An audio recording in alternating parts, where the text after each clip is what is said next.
जी हाणे त असां डिस्कस कंदासीं यानी फिज़िकल क्वांटिटीज़ ते। फिज़िकल क्वांटिटीज़ छा हूंदियूं आहिनि? Those quantities which can be measured, जिनखे मापे सघूं by any instrument and any methods. Any method हाणे जेके दीज इंस्ट्रूमेंट्स एंड जेके मेथड्स आहिनि applies on the basis of laws of physics.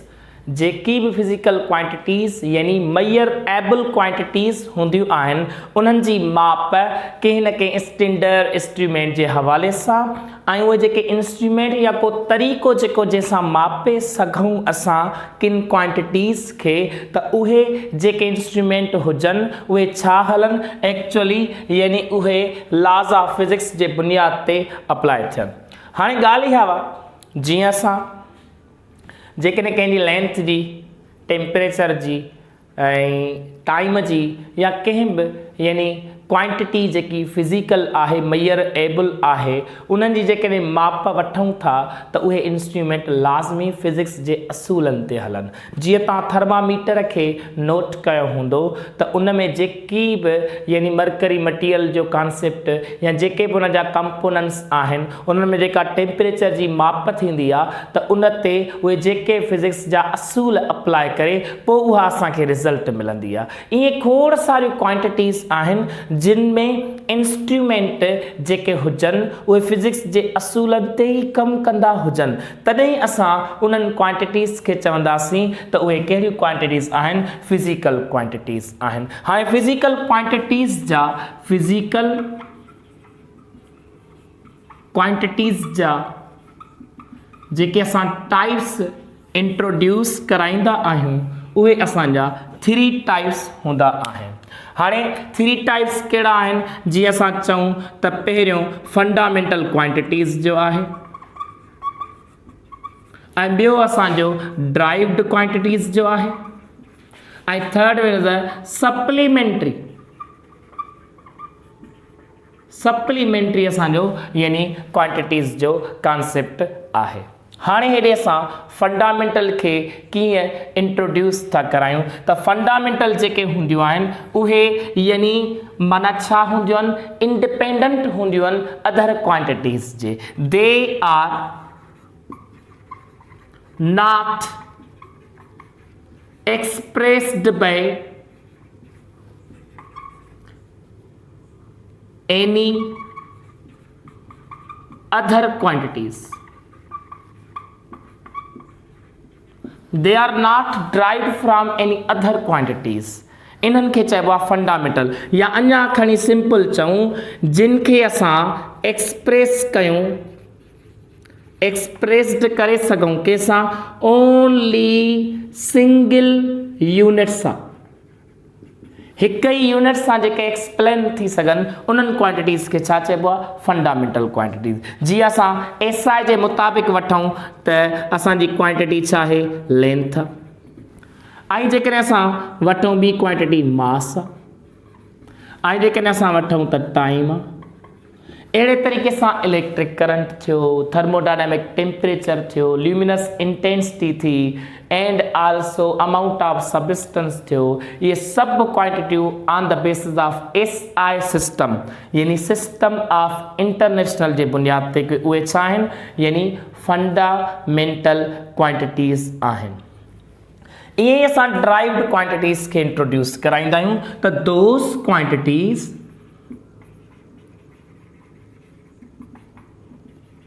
which are expressed by fundamental quantities।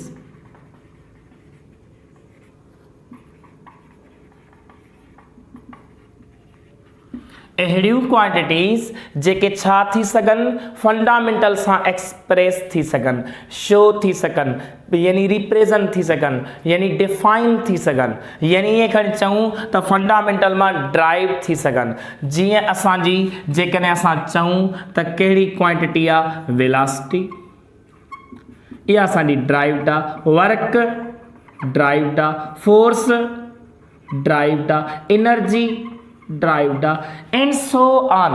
ईअं खणी चऊं त जेके फंडामेंटल एसआई जे मुताबिक़ असांजो जेके क्वांटिटीज़ 7 या 9, एक्चुअली असां 7 चवंदासीं त जेके 7 क्वांटिटीज़ हूंदियूं 7 क्वांटिटीज़ हूंदियूं आहिनि एसआई जे मुताबिक़, सिस्टम ऑफ इंटरनेशनल जे मुताबिक़ जेके क्वांटिटीज़ हूंदियूं आहिनि उहे असांजूं कहिड़ियूं हूंदियूं आहिनि, उहे असांजूं 7 हूंदियूं आहिनि। हाणे जेके 7 क्वांटिटीज़ आहिनि असांजूं, जेकी 7 क्वांटिटीज़ आहिनि असांजूं, इहे एक्चुअली माना फंडामेंटल आहिनि।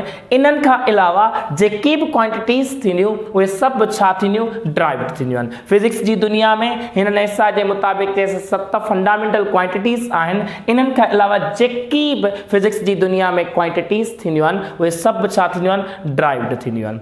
ईअं ई असांजूं supplementary they are belongs to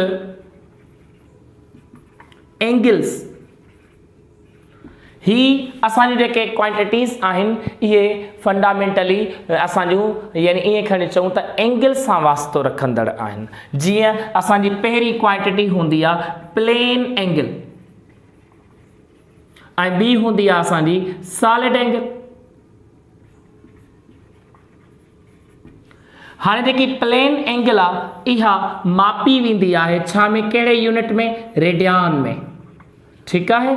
ईअं ई असांजी सॉलिड एंगल जेका मापी वेंदी आहे उहा कंहिं में मापी वेंदी आहे, स्टेरेडियन में। जेकॾहिं मां तव्हां खां पुछां त प्लेन एंगल माना 2 डायमेंशनल छा हूंदी आहे, 2 डायमेंशनल प्लेन एंगल छा हूंदी आहे, 2 डायमेंशनल हूंदी आहे। ऐं जेका सॉलिड एंगल हूंदी आहे उहा असांजी 3 डायमेंशनल हूंदी आहे। हाणे इन सप्लीमेंट्री ऐं असां जेकी प्लेन ऐं सॉलिड एंगल्स आहिनि इन्हनि जी डिस्कशन असां इंशाल्लाह नेक्स्ट लेक्चर में डिटेल में कंदासीं। हाणे असां अचो त सिस्टम ऑफ यूनिट्स जे हवाले सां डिस्कस कयूं। सिस्टम ऑफ यूनिट्स जे हवाले सां मेजरमेंट में सिस्टम ऑफ यूनिट्स जो जेको कॉन्सेप्ट आहे उहो ॾिसो त कीअं थो इंट्रोड्यूस थिए। सिस्टम ऑफ यूनिट्स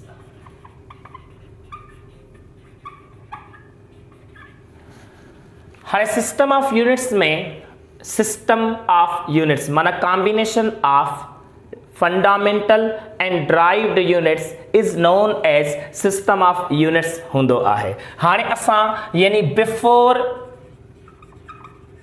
1960 खां पहिरियां 3 सिस्टम इंट्रोड्यूस कराया विया हुया। हाणे पहिरियों हो CGS सिस्टम, CGS जंहिंखे असां गाशियन सिस्टम बि चवंदा आहियूं, गाशियन सिस्टम। हाणे C for what, centimetre, G for gram and S for second. इन हवाले सां असां यानी कि CGS खे इंट्रोड्यूस यानी शो कराईंदा आहियूं। ऐं सेंटीमीटर छा कहिड़ी क्वांटिटी जो आहे, लेंथ जो, ग्राम मास जो ऐं सेकंड टाइम जो। उन खां पोइ असांजो जेको यानी सिस्टम इंट्रोड्यूस थियो हो उहो हुयो FPS यानी जंहिंखे असां B यानी ब्रिटिश इंजीनियरिंग सिस्टम चवंदा आहियूं। British engineering system where F is called foot, P is called pound and S is called second. Foot कहिड़ी क्वांटिटी जो आहे, लेंथ क्वांटिटी जो, पाउंड फोर्स जो आहे, लेकिन असांखे ख़बर आहे त पाउंड मास जो बि हूंदो आहे। ठीकु आहे। त सेकंड टाइम क्वांटिटी जो आहे। हाणे हिते तव्हांखे इहा कंफ्यूजन दूर हुजणु घुरिजे त हिकिड़े पाउंड फोर्स में पाउंड खे LB यानी लिब्रा सिंबल जेका आहे उन सां शो कंदा आहियूं। पाउंड फोर्स जेको बराबर हूंदो आहे 4.448 न्यूटन जे।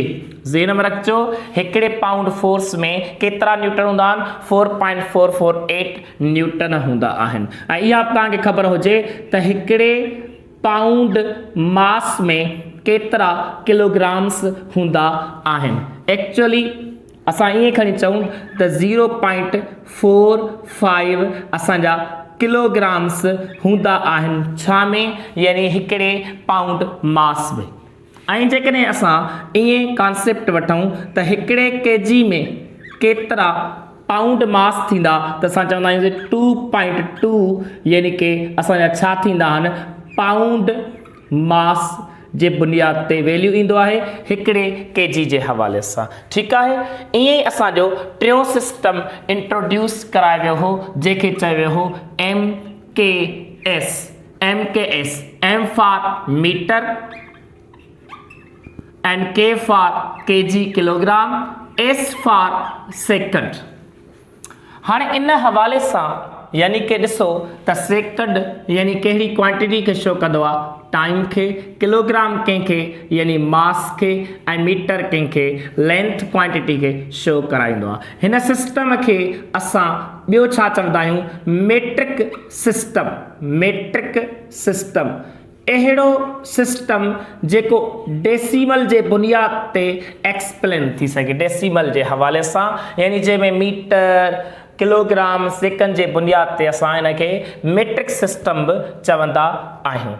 हाणे इन सॼे माना सिस्टम्स जे बुनियाद ते किथे सेंटीमीटर यूज़ थींदो हो इंटरनेशनली जे हवाले सां वठूं त किथे न थींदो हो, किथे फुट इस्तेमालु थींदो हो, किथे न थींदो हो। इन जे करे यानी हिननि छा कयो, हिकु वेट एंड मेयर्स जे इदारे जे मुताबिक़ हिकिड़ी कॉन्फ्रेंस घुराई ऐं उते हिननि चयो त छो न हिकिड़ो अहिड़ो सिस्टम ठाहियूं जेको इंटरनेशनल सिस्टम हुजे। पोइ इन जे करे हुननि 1960 खां पोइ 1960 खां पोइ आफ्टर 1960 में हिननि हिकिड़ो इंटरनेशनल सिस्टम इंट्रोड्यूस करायो जंहिंखे नालो वियो SI माना सिस्टम ऑफ इंटरनेशनल। ठीकु आहे, उन में हिननि 7 बेसिक क्वांटिटी इंट्रोड्यूस करायूं। पहिरीं लेंथ जंहिंखे मीटर यानी कि मेयर कयो वेंदो आहे, ऐं पोइ मास, ऐं उन खां अलावा उहो मेयर थींदो आहे छा में केजी में,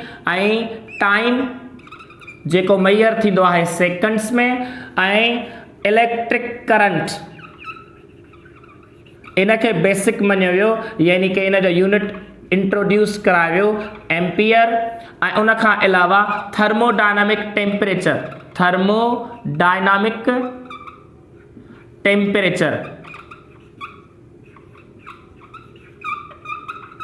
जंहिंखे केल्विन में मापबो आहे, ऐं उन खां अलावा असांजो अमाउंट ऑफ